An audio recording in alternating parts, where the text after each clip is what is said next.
Continuando con lo que estábamos conversando en la clase anterior, en este caso vamos a seguir con cada una de los sitios, cada una de las reacciones que se van a dar en la glicólisis como tal. La primera de ellas es el primer paso que se lleva a la glicólisis, es la activación de la glucosa para que posteriormente pues, se fosforile dando glucosa 6-fosfato. Esto lo hace a través de una enzima llamada hexoquinasa. Esta reacción es una reacción que en condiciones intracelulares es irreversible. Recordemos que las quinasas son enzimas que catalizan la transferencia del grupo fosforilo, ese grupo fosforilo terminal del ATP, a su aceptor. Las quinasas son una subclase de transferasas como las que estudiamos cuando vimos el tema de enzimas. El aceptor, en este caso, de ese grupo fosforilo es una hexosa, que es la glucosa, y esta hexoquinasa también puede catalizar la formación o la fosforilación de otras hexosas también comunes, como es la fructosa y la manosa. La hexoquinasa necesita de magnesio justamente para que se lleve a cabo su actividad, porque el magnesio contribuye a disminuir o a apantallar las cargas negativas que tiene el grupo fosforilo del ATP, haciendo que este átomo de fósforo terminal sea una diana mucho más accesible para el nucleótido del OH de la glucosa para que se pueda llevar a cabo esta reacción. Esto experimenta un profundo cambio en su, en su acoplamiento, es un acoplamiento inducido lo que se da en la hexoquinasa. Recuerden que tienen que estar bastante cerca tanto la glucosa como el ATP, y ese movimiento de acercamiento que se da en la enzima va a bloquear la entrada de agua justamente al sitio donde se va a llevar a cabo la reacción, porque de otro modo el agua podría de alguna manera atacar o hidrolizar ese sitio que lo debe hacer la glucosa como tal, y pues no trae las consecuencias que se esperan. La hexoquinasa se va a encontrar en todas las células del organismo como tal, del ser humano, pero en los hepatocitos o este tipo de células, los hepatocitos contienen una forma de hexoquinasa que se denomina hexoquinasa 4 o glucoquinasa, que es una hexoquinasa pues mucho más específica para la glucosa, a diferencia de la otra que como dijimos pues podría tener como sustrato la fructosa o la manosa, y se diferencia de otras formas de hexoquinasa debido a sus propiedades cinéticas y a la regulación. Eso lo vamos a ver un poco más adelante. Dos enzimas que hacen la misma reacción pero que están codificadas por genes distintos es lo que se denomina como isoenzimas. En la siguiente reacción vemos que es la conversión o transformación de glucosa 6-fosfato hasta fructosa 6-fosfato a través de la fosfoglucosa isomerasa, o a veces lo pueden encontrar simplemente como isomerasa, y esta lo que hace es catalizar de manera reversible eh, la glucosa 6-fosfato, que es una aldosa, en fructosa 6-fosfato, que es una cetosa, como pueden ver acá. El mecanismo por el cual esta reacción es de esta manera, transcurre fácilmente en cualquiera de las dos direcciones, lo ven acá justamente, tal como lo predice pues la variación estándar, que es una variación estándar relativamente pequeña en energía libre estándar. Esta isomerización tiene un carácter bastante crítico en lo que es en la química de la glicólisis como ya, porque lleva al reordenamiento de la molécula justamente en el grupo carbonilo e hidroxilo, tanto del carbono 1 como del carbono 2 de la molécula de glucosa. Esto es muy necesario para que los pasos subsiguientes se puedan llevar a cabo en lo que es la glicólisis como tal. En el siguiente paso vemos que hay fosforilación de la fructosa 6-fosfato hasta fructosa 1,6-bifosfato a través de una enzima de la cual vamos a hablar bastante, llamada fosfofructoquinasa 1. Esta reacción pues está determinada o catalizada por la transferencia por la fosfofructoquinasa 1. Quiero decir que lo que lleva a cabo es la transferencia del grupo fosforilo también desde el ATP a la fructosa 6-fosfato, que el mecanismo es parecido al que vimos en la hexoquinasa. Esta enzima, que se denomina fosfofructoquinasa 1, es 1 porque debemos distinguirla de otra enzima de la cual también vamos a hablar, llamada fosfofructoquinasa 2, que va a catalizar la formación de fructosa 2,6-bifosfato. La reacción que lleva a cabo la fosfofructoquinasa 1 es prácticamente irreversible en las condiciones celulares, que constituye el primer paso que está comprometido realmente dentro de la ruta glucolítica, y es en este paso justamente que se puede modular la velocidad de esta ruta que estamos viendo hoy. La fosfofructoquinasa 1 es una enzima reguladora, es una enzima alostérica. Como les decía, es un punto clave. Ese es el punto principal que regula la glicólisis, y la actividad de esta fosfofructoquinasa 1 va a aumentar justamente cuando la concentración de ATP pueda verse disminuida, y cuando disminuye las concentraciones de ATP, los productos de la ruptura de este ATP son el ADP y el AMP, pero principalmente el AMP es uno de las moléculas que son reguladoras de esta enzima. Esta enzima se inhibe o disminuye bastante su actividad cuando hay suficiente cantidad de ATP y que, bueno, se disponga también de combustibles para formar ATP. Eso es lo principal que tenemos que tomar en cuenta acá. Esta reacción o esta enzima está también modulada por la fructosa 2,6-bifosfato, que es el producto de la reacción que lleva a cabo otra enzima llamada fosfofructoquinasa 2, y como les comenté, vamos a verlo un poco más adelante. La siguiente reacción es una reacción donde ya ocurre la ruptura de la molécula de fructosa 1,6-bifosfato hasta dos moléculas, una gliceraldehído 3-fosfato y dihidroxiacetona fosfato.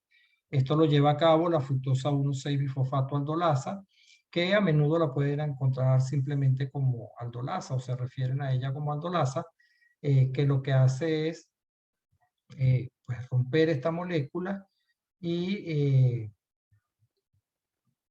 formando, como les decía, gliceraldehído 3-fosfato y dihidroxiacetona.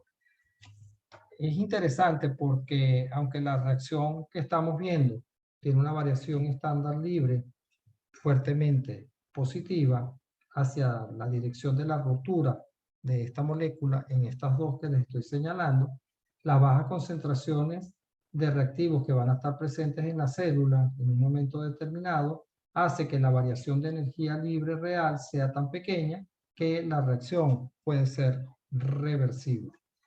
Eso lo vamos a estudiar también cuando veamos la neuroglicogénesis. Entonces, como ven acá, se puede interconvertir la molécula de dihidroxiacetona fosfato hasta gliceraldehído 3-fosfato.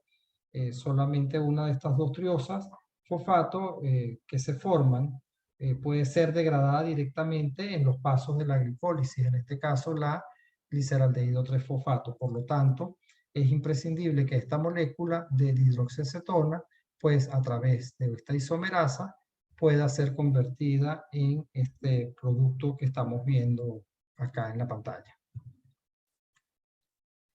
Ahora bien, comenzamos y entramos a lo que es la fase de beneficios. Recuerden que hasta ahora lo que se ha hecho allí es gastar energía en forma de ATP.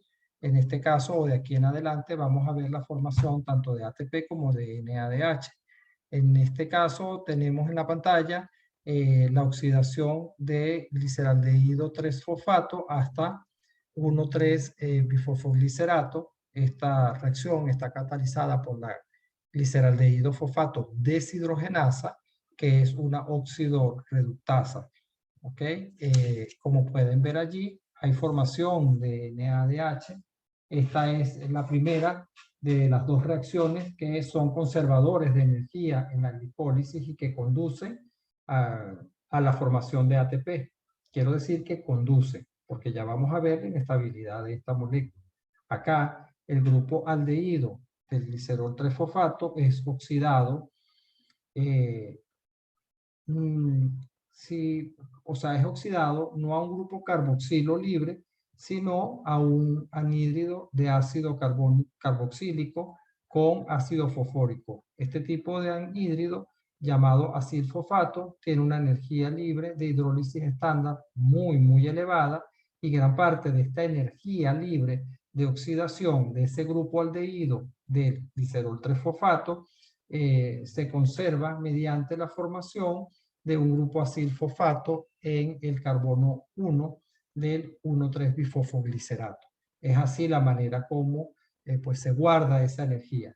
El aceptor del hidrógeno, como pueden ver acá, de la reacción es el NAD. La reacción o la reducción de este NAD tiene lugar mediante la transferencia enzimática de este ion hidruro desde el grupo aldehído del gliceraldehído 3-fosfato al anillo de NAD para formar NADH. El otro átomo de hidrógeno de la molécula se representa acá como el protón. ¿Okay? El gliceraldehído 3-fosfato se une covalentemente a la deshidrogenasa. El grupo aldehído conserva entonces en este mecanismo esa cantidad de energía. Las células únicamente, recordemos que contienen una cantidad limitada de NAD.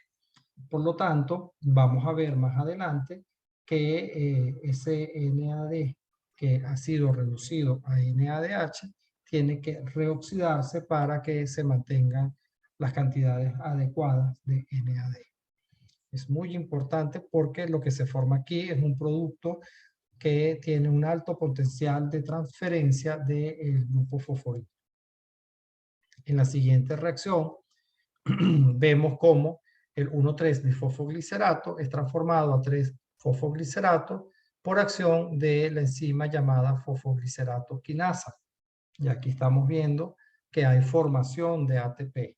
Esta enzima fosfoglicerato quinasa va a transferir el grupo fosforilo de alta energía, que está presente en el 1,3-bifosfoglicerato al ADP, y va a formar ATP. Recuerden la formación del ATP llamada en este caso fosforilación a nivel de sustrato, para distinguirla del mecanismo de fosforilación que es ligada a la respiración. En este caso, esta fosforilación implica enzimas solubles e intermediarios químicos, mientras que cuando hablamos de fosforilación ligada a la respiración, estamos hablando de fosforilación que implica enzimas de membrana y, por supuesto, gradientes diferentes a esto. El nombre de fosfoglicerato quinasa es porque esta reacción se descubrió de manera inversa. Al igual que todas las enzimas, esta reacción, pues, aunque va en ambas direcciones, su nombre se deriva es de esto, porque si se dan cuenta, pues no es una quinasa quien, o no se cede el grupo fosforilo a partir del ATP, sino que aquí es al contrario, formación. Esto lo vamos a ver también en las reacciones subsecuentes cuando veamos otra de las rutas que están implicadas en esta parte. Llegamos a la fosfoglicerato mutasa, que es la enzima que va a llevar y va a convertir el 3-fosfoglicerato a 2-fosfoglicerato. ¿Okay? La enzima, como les decía, es la fosfoglicerato mutasa, que cataliza el desplazamiento de manera reversible del grupo fosforilo entre el carbono 2 y el carbono 3. Fíjense que aquí hay pasos del carbono que está en el extremo a la mitad de la molécula. El magnesio también acá es muy importante en la reacción, recuerden, para minimizar la cantidad de cargas negativas que hay.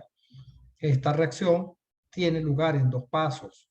Un grupo fosforilo que inicialmente está unido a un aminoácido histidina que está presente en la enzima, es transferido al hidroxilo que está en el carbono 2, representado acá, y vemos lo que sucede acá ya cuando se ha formado el 2-fosfoglicerato. Esto es importante porque se forma en un momento determinado 2,3-bifosfoglicerato, que lo que sucede acá es que el grupo fosforilo que está en el extremo se transfiere a la histidina de la enzima, ¿ok? Dejando a la enzima totalmente regenerada con su grupo fosforilo, y el cambio entonces del grupo fosforilo del carbono 1 al carbono 2. Como ven, en muchas células pues se puede formar o se forma de hecho el 2,3-bifosfoglicerato. Sin embargo, es muy importante, pero hay poca cantidad. Sin embargo, en los eritrocitos, como hemos hablado en clases anteriores, hay bastante cantidad de esta molécula, el 2,3-bifosfoglicerato, porque regula la afinidad de la hemoglobina por el oxígeno. Y de eso habíamos conversado en partes anteriores, pero para hacer referencia donde justamente se forma esta molécula. Entonces, en esta reacción quedamos en la formación de 2-fosfoglicerato. En la reacción siguiente, que equivaldría a la reacción más o menos con la reacción número 9, hay formación de un compuesto que tiene un elevado potencial de transferencia del grupo fosforilo, y esto lo lleva a cabo la enolasa. Es la segunda reacción glucolítica donde se va a generar un compuesto que tenga alto potencial o un elevado potencial de transferencia del grupo fosforilo, y esto se lleva a cabo simple y llanamente porque la enolasa hace una reacción deshidratando la molécula de 2-fosfoglicerato hasta fosfoenol piruvato. El mecanismo por el cual la reacción de la enolasa se presenta de esta manera es que, a pesar de que la variación relativamente pequeña de energía libre estándar de esta reacción, hay una gran transferencia o una gran cantidad de energía libre estándar de hidrólisis de los grupos fosforilos, es lo suficiente como para la inestabilidad de esta molécula. El 2-fosfoglicerato y el fosfoenol piruvato contienen aproximadamente la misma cantidad de energía. La pérdida de agua que conlleva la enolasa del 2-fosfoglicerato hace que se redistribuya la energía dentro de la molécula, aumentando la energía libre estándar de hidrólisis del grupo fosfato. Eso nos lleva a ver en la siguiente reacción la formación de ATP a través de la enzima piruvato quinasa, partiendo del fosfoenol piruvato hasta piruvato. Este es el último paso de la glicólisis y es la transferencia del grupo fosforilo desde el fosfoenol piruvato al ADP. También se requiere acá, bien sea potasio, magnesio o manganeso, como les he explicado, para minimizar esa carga negativa. La variación estándar de energía libre en esta reacción es bastante negativa y muy grande, debido en gran parte a esa conversión espontánea que se lleva a cabo en la molécula desde el enol del piruvato a la forma ceto del piruvato. ¿Okay? Y bueno, la energía libre de hidrólisis es tan grande, y alrededor de la mitad de esta energía libre se conserva en el enlace fosfoanhidro del ATP que se forma en este caso acá. ¿Okay? Es muy importante esta reacción.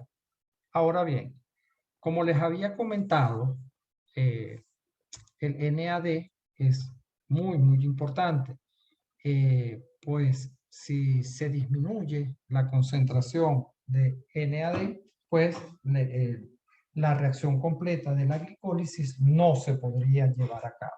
Recuerden ustedes que el NAD se ha formado en la reacción llevada a cabo por la gliceraldehído fosfato cuando se transforma gliceraldehído 3-fosfato a 1,3-bifosfoglicerato. De esta conversión, justamente acá, podemos decir entonces que la actividad de la gliceraldehído 3-fosfato deshidrogenasa, además de generar un compuesto con un alto potencial de transferencia de fosforilo, provoca necesariamente la reducción de NAD hasta NADH. ¿Cómo se regenera nuevamente el NAD? Dependiendo del destino del piruvato. Pero si hay, por ejemplo, momentos de hipoxia como en contracción muscular, la vía glicolítica se dirige más que todo a la formación de lactato a través de la lactato deshidrogenasa, una enzima que va a utilizar el electrón o el hidruro que proviene de la reacción que les acabo de mostrar, y como hay una reducción del piruvato hasta lactato, pues el NADH se restablece a NAD.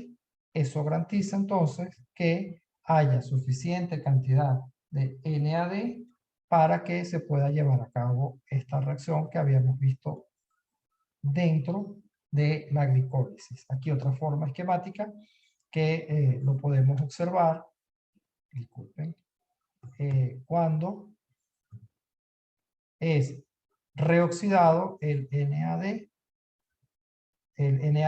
hasta NAD, y así se pueda llevar a cabo entonces la vía de la glicólisis hasta piruvato.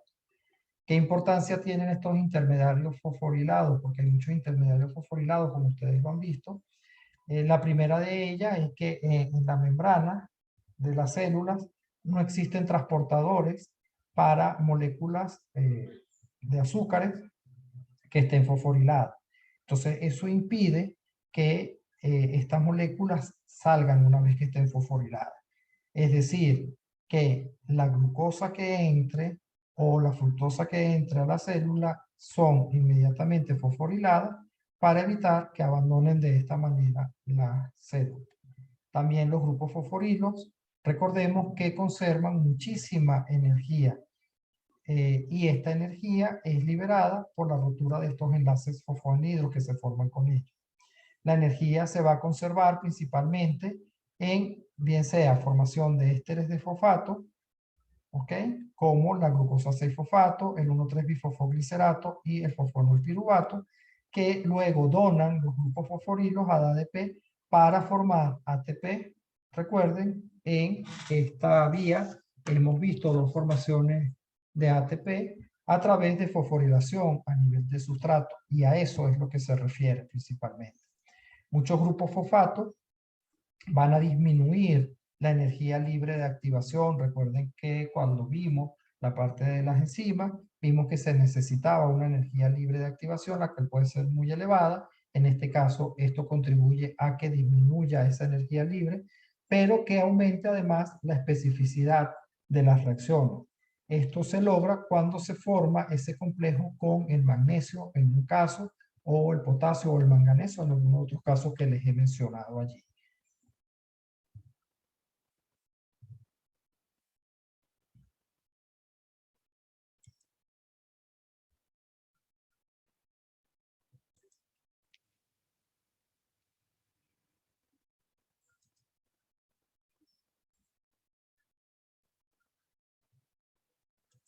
Las células degradan las moléculas de alimento como la glucosa a través de vías formadas por numerosas etapas. En el proceso de la glucólisis, la degradación de una molécula de glucosa hasta 2 moléculas de 3 carbonos cada una produce una ganancia neta de energía que es capturada por moléculas de ATP y de NADH.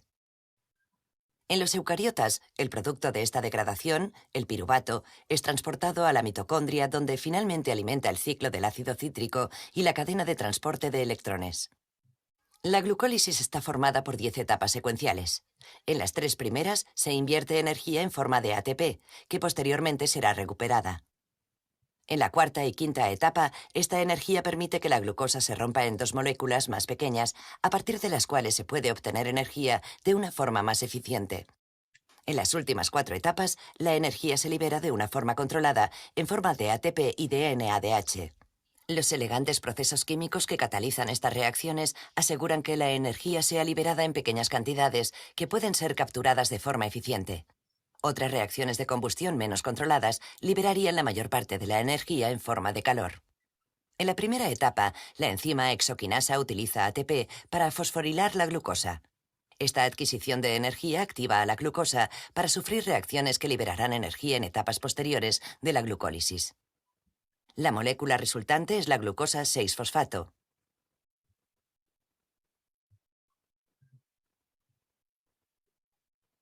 Se libera ADP. Esta primera etapa de la glucólisis es irreversible. En la segunda etapa de la glucólisis, la enzima fosfoglucosa isomerasa cataliza la apertura de la forma anular de la glucosa 6-fosfato, dando lugar a la forma abierta de la cadena. La misma enzima actúa en una reacción reversible en la que el grupo carbonilo de la glucosa 6-fosfato cambia de posición desde el primer carbono de la cadena al segundo. Esta reacción requiere una molécula de agua que done un ion hidrógeno al oxígeno carbonilo. A continuación, se recupera un ion hidrógeno del grupo hidroxilo del segundo carbono, generando una nueva molécula de agua. En este proceso se forma fructosa 6-fosfato. Esta misma enzima, la fosfoglucosa isomerasa, cataliza la formación de fructosa 6-fosfato en su forma de anillo.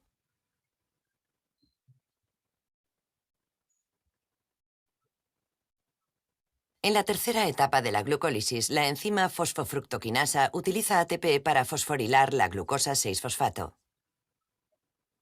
Se libera ADP y se forma la molécula fructosa 1,6-bisfosfato.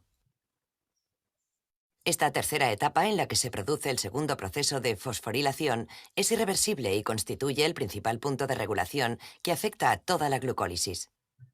Las fosforilaciones de las etapas 1 y 3 suponen una inversión de energía que será recuperada en las etapas posteriores de la vía. La etapa 4 de la glucólisis comienza con la apertura de la forma de anillo de la fructosa 1,6-bisfosfato, dando lugar a su forma abierta. En esta etapa, la enzima aldolasa rompe la fructosa 1,6-bisfosfato en 2 moléculas.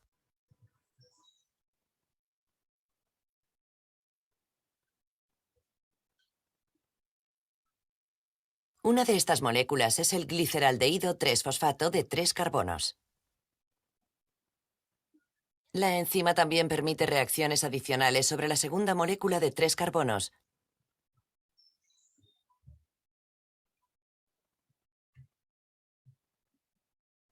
que es la dihidroxiacetona fosfato.